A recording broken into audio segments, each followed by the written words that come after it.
Amit buys few grams of gold at the post as per the instruction of one of his friend. इनके एक दोस्त ने कहा कि अमित भैया जाइए और आप पोल पे जो दुकान है यहाँ से आप गोल्ड खरीद के लाइए।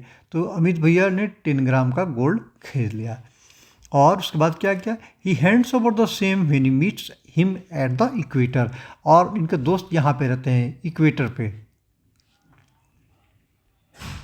तो इक्वेटर पे उनको हैंड ओवर कर दिया। Will the friend agree with the weight of the gold bought? तो क्या वो एग्री होगा ना? एकदम वो एग्री नहीं होगा, क्योंकि जब वहाँ पे वेट करेगा तो उसको 10 ग्राम से वो वेट कुछ कम मिलेगा उसको। तो अब क्यों नहीं होगा ये समझाया जाएगा। देखिए एक हिंट्स दिया हुआ है कि G is greater at the pole. यहाँ पे क्या हो जाती है कि ये R हो जाती है हमारी gravity. G is equal to capital G M by R square.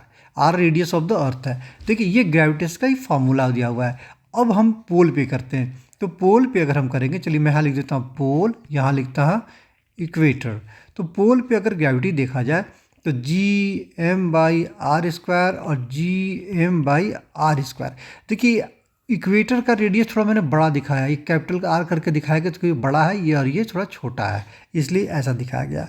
अब जब देखिए इसका जब छोटे चीज़ से न्यूमरेटर को डिवाइड करेंगे और बड़े चीज़ से न्यूमरेटर को डिवाइड करेंगे तो छोटा वाला क्या हो जाएगा, यहाँ से करेंगे तो ये बड़ा पार्ट हो जाएगा।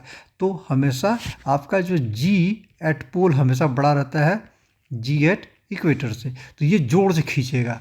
नतीजा क्या है, अगर आप इसको वहाँ पे स्प्रिंग बैलेंस में डाल के आपने चेक किया था 10 ग्राम, ठीक है, लेकिन यहाँ पे तो जोड़ से इसने खींचा तो एग्जैक्ट 10 ग्राम दिखा दिया है। लेकिन जब यही काम उसका फ्रेंड इसको रीचेक करेगा अपनी स्प्रिंग बैलेंस में लेके, तो क्या होगा कि यहाँ पे आर का वैल्यू ज़्यादा है, तो ज़्यादा होगा तो जी हो जाएगा कम, जी कम होगा तो इसको कम खींचेगा तो यहाँ पे क्या करेगा वो वेट कम दिखाएगा।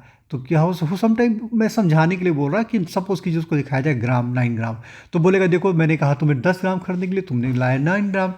तो ये प्रॉब्लम क्या है, ये प्रॉब्लम है डब्लू का वेट, इसका प्रॉब्लम है, ठीक है।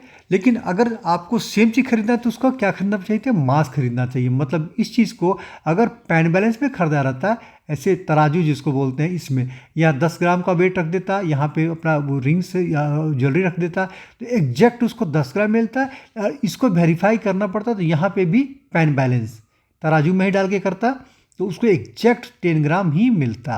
अब हम आंसर में चलते हैं। The friend will not agree with the weight of the gold bought because when Amit's friend measures the gold at the equator, the gold will weigh less than it did. जाहिर है उसका friend जब करेगा तो वो कम ही दिखाएगा at the poles. Even though the mass of the gold has not changed, जबकि मास तो चेंज नहीं करेगा, 10 ग्राम तो 10 ग्राम। अगर उसका फ्रेंड ऐसे लेके आया होगा तो कोई दिक्कत नहीं है, लेकिन अगर उसका दोस्त ऐसे लाया होगा तो दिक्कत है।